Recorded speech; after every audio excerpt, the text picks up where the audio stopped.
Hello everyone, welcome to my channel. Last lecture में हम ये देख चुके हैं कि गेट का असली यूज़ है क्या, ठीक है, उसका रियल इंपॉर्टेंस है क्या। यहाँ पे उसका रियल इंपॉर्टेंस हम जान चुके हैं, पर फिर भी मैं एक बार दोबारा उसे बोल देता हूँ। उसका रियल इंपॉर्टेंस ये है कि यहाँ पे जो आप सप्लाई वोल्टेज दे रहे हैं, ठीक है, वो आपको ज़्यादा नहीं देनी पड़ेगी। उस वोल्टेज को हम कम कर सकते हैं, जो कि 100 वोल्ट पे ब्रेक डाउन हो रहा था पहले, वो हम 30, 20, 25, 15, 10 पे ला सकते हैं और कम कर सकते हैं। वो सब कुछ डिपेंड करेगा हम यहाँ से गेट करंट कितना देते हैं। मैं जितना यहाँ पे फॉरवर्ड बाइस करूँगा, जितना फॉरवर्ड बाइस होगा उतना आपका IG भी बढ़ेगा। तो IG की वैल्यू जितनी आप बढ़ाते जाओगे, गेट करंट आप जितना बढ़ाते जाओगे, उतने यहाँ से चार्ज कैरियर्स ऊपर की तरफ जाएंगे और वो आपकी डिप्लीशन लेयर जो बनी है जंक्शन 2 को, उतना ही उसे पतली कर देगी।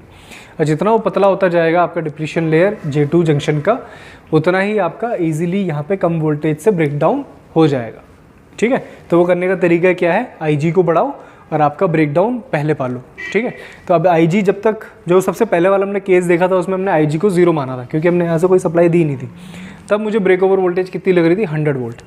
ठीक है, पर जैसे जैसे आप IG को बढ़ाते जाओगे तो ब्रेक डाउन वोल्टेज, जो ब्रेक ओवर वोल्टेज है, वो डिक्रीज़ होती जाएगी।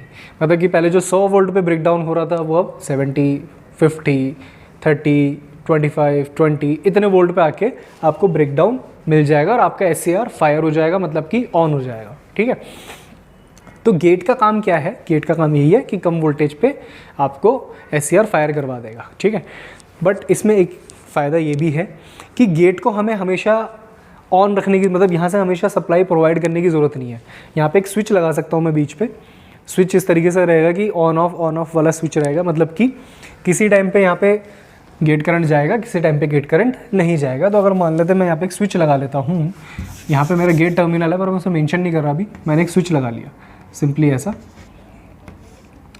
ठीक है, तो जब ये वाला जो पॉइंट है, इससे जब टच हो जाएगा आपका, जब या फिर इसे मैं स्ट्रेट बना देता हूँ। ठीक है, मैंने इस वायर को यहाँ से खोल दिया, तो जब ये स्विच इससे कनेक्ट हो जाएगा तब यहाँ पे IG करंट जाएगा, और जब ये स्विच खुल जाएगा तो यहाँ पे IG करंट नहीं जाने वाला। ठीक है, मतलब यहाँ पे कोई बाइजिंग नहीं होगी। तो होता क्या है कि एक बार आपने IG दे दिया, मान लेते हैं मैंने यहाँ से सप्लाई ये कनेक्ट कर दिया, तो जैसे ही कनेक्ट होगा ये डिप्लीशन लेयर पतली हो जाएगी। वहाँ से आपका क्या हो जाएगा, SCR जिस वोल्टेज पे आपने रखा था ब्रेक डाउन वोल्टेज पे, तो ब्रेक डाउन हो गया। ब्रेक डाउन होते ही आपका क्या हो जाएगा, करंट फ्लो कर जाएगा। तो ब्रेक डाउन होने से होता क्या है, ये जो जंक्शन होता है आपका टूट जाता है। ये जंक्शन में जो डिप्लीशन लेयर है वो ब्रेक हो जाती है। तो जैसे ही वो डिप्लीशन लेयर आपकी ब्रेक होती है, वो रेजिस्टेंस कम होता है, तो आपका करंट फ्लो हो जाता है। तो एक बार जब वो आपका ये जंक्शन का जो डिप्लीशन लेयर है वो ख़त्म हुआ, तो ख़त्म होने के बाद जैसे ही आपका करंट फ्लो हुआ, तो उसके बाद आप गेट को ओपन भी छोड़ देंगे तो कोई दिक्कत नहीं है, आपका ये डिवाइस ऑन ही रहेगा, आपका SCR ऑन ही रहेगा। क्यों? क्योंकि आपने जंक्शन ब्रेक कर दिया है। क्योंकि एक बार आपके द्वार खुल गए, ठीक है, जो भी आपका दरवाज़ा था, बड़ा सा बहुत भारी भरकम दरवाज़ा था, जैसा आपने देखा होगा पुराने टाइम में जो भी लड़ाइयाँ होती थी महाराजाओं से, जैसे किले में लड़ने के लिए जाते थे, तो उनका जो मेन होता था उनका दरवाज़ा, ठीक है, अगर वो उसे ब्रेक करके अंदर चले जाते थे तो फिर आधे से ज़्यादा लड़ाई वो जीत जाते थे। और जब तक वो सामने वाले जो हैं, मतलब जो डिफेंडिंग पोजीशन में हैं, जो हार रहे हैं, तो जब तक उनका बचने का यही रहता था कि जब तक ये दरवाज़ा टिका रहेगा हम बचे रहेंगे। तो सिंपली यहाँ पे है कि आपका ये जो दरवाज़ा है, एक बार अगर ये टूट गया तो उसके बाद इस गेट की ज़रूरत नहीं पड़ेगी। ठीक है, एक बार ये जैसे ब्रेक हो गया तो उसके बाद गेट की ज़रूरत नहीं है, ये आपका डिवाइस ऑन ही रहेगा। तो यहाँ पर जो गेट है उसका काम सिर्फ ट्रिगर करने का है, वो ट्रिगर कर देगा इस डिवाइस को। कम वोल्टेज पे आप ब्रेकडाउन पे इसे कम ब्रेकडाउन वोल्टेज पे इस जंक्शन को आप तोड़ोगे, तोड़ते ही करंट फ्लो हुआ। अब यहाँ से स्विच को इसे वापस ओपन कर दो, कोई फ़र्क नहीं पड़ेगा, ये गेट हटा लो। ठीक है, तो एक फ़ायदा ये है इसमें SCR के इस डिवाइस में गेट टर्मिनल का, कि उसे हमेशा ऑन रखने की ज़रूरत नहीं है। आपका जो पावर है वो सेव होगा, क्योंकि आप हमेशा कंटिन्यू यहाँ पे कनेक्टेड नहीं रखोगे। आपको सिंपल क्या करना है, बस एक बार ट्रिगर करना है।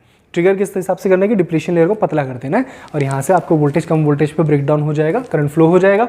उसके बाद आप स्विच को हटा लो, उसे लगे रहने की ज़रूरत नहीं है, आपका SCR ऑन ही रहेगा। ठीक है, इतनी बात आई होप सो आप सबको समझ आई होगी। तो SCR को सिर्फ टर्न ऑन करने के काम आता है कम ब्रेक डाउन वोल्टेज पे गेट। ठीक है, अगर आपने गेट को हटा लिया है तो आपका SCR बंद नहीं होगा। तो SCR बंद कब होगा, अब मुझे SCR को मान लो बंद करना है, मैं चाहता हूँ कि SCR को मैं बंद करना चाहता हूँ। ठीक है, कम्प्लीटली। तो अगर आपको SCR को बंद करना है तो आपको यहाँ से तो बंद नहीं कर सकते, गेट से बंद नहीं होता SCR, आपको इससे बंद करना पड़ेगा। आपको इस वोल्टेज को डिक्रीज़ करना पड़ेगा। आप वापस से जो भी आप जितने पे भी लेके गए थे 20-25 से वापस से लेके आओ नीचे 0 की तरफ। तो जैसे आप एक पर्टिकुलर वोल्टेज के नीचे आते हो तो आपका ये जो SCR है इसका वापस से डिप्लीशन लेयर वापस से क्रिएट हो जाता है, जो कि पहले ब्रेक हो चुका था, वापस सब अपनी नॉर्मल पोजीशन पे आ जाएंगे जो पहले थे। ठीक है, मतलब एक तरह से ये जो एनोड करंट जो फ्लो होता है यहाँ से यहाँ तक, जो आपका ये एनोड करंट फ्लो होता है IA, आपको इसे डिक्रीज़ करना है बस।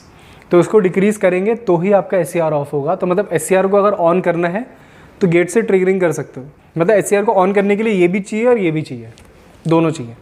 ठीक है, पर एक बार ऑन हो गया तो इसकी ज़रूरत नहीं है, गेट की ज़रूरत नहीं है, पर इसकी ज़रूरत है। अगर आपने इसे भी बंद कर दिया तो आपके ये जो वापस से जंक्शन में जो डिप्लीशन है जो टूट चुकी थी वो वापस से क्रिएट हो जाएगी, क्योंकि आपने इसे बंद कर दिया तो वापस अब अपनी स्टैंडर्ड पोजीशन पे आ गया, नॉर्मल पोजीशन पे आ गया सब कुछ। तो जैसे ही आपने ये बंद करा तो ये जंक्शन वापस क्रिएट हो जाएगा, ये आपका यहाँ पे डिप्लीशन लेयर वापस हो जाएगी, वापस अपने सब नॉर्मल पोजीशन पे आ जाएंगे, तो SCR वापस से ऑफ हो जाएगा। तो SCR को अगर आपको वापस ऑन करना है तो तरीके वही है, या तो आप इसको 100 वोल्ट तक लेके जाओ तो वापस से जंक्शन ब्रेक होगा बिना गेट की मदद के, तो ऑन हो जाएगा। पर आप चाहते हो नहीं, मैं 100 पे नहीं ले जाना चाहता, मैं कम वोल्टेज पे काम करना चाहता हूँ, तो सपोर्ट किसको देना पड़ेगा? इस साइड से गेट को देना पड़ेगा सपोर्ट। तो आप क्या करो, यहाँ से आप 20 वोल्ट ले लो, यहाँ से आप 20 वोल्ट ही देना चाहते हो, ज़्यादा नहीं देना चाहते, तो यहाँ से आपको गेट करंट देना पड़ेगा।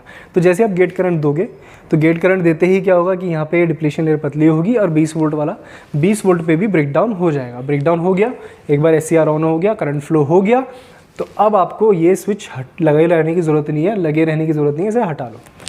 आप गेट को हटा सकते हो, SCR फिर भी बंद नहीं होगा क्योंकि जंक्शन ब्रेक हो चुका है, दरवाज़ा टूट चुका है, करंट फ्लो होता रहेगा। ठीक है, तो आपको यहाँ पे इस तरीके से इसकी वर्किंग SCR की होती है। पर अगर आपको SCR को बंद करना है, ये ऑन ही रहेगा, फिर आपको इसे बंद करना है तो आपको ये एनोड और कैथोड की जो वोल्टेज है इसको कम करना है, मतलब कि इस एनोड करंट को कम करना है। ठीक है, इस बैटरी को मैं उल्टा लगा दूँ तो ये बंद हो जाएगा, या इस बैटरी को मैं डिक्रीज मतलब एंटी क्लॉकवाइज अगर घुमाता रहूँगा, मतलब 100 से 90, 80, 70, 60 जो भी जितने पे भी ये होगा, ठीक है, उससे मैं वापस से इसे नीचे की तरफ लेके आता हूँ 0-1 वोल्ट के पास, तो ये वापस अपनी उसी कंडीशन में आ जाएगा, स्टैंडर्ड पोजीशन में, ऑफ। ठीक है, तो इस तरीके से SCR आपका काम करता है।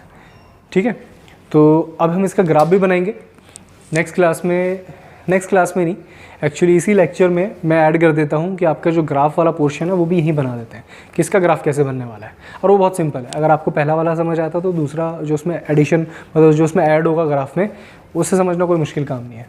तो आज के लिए इतना ही।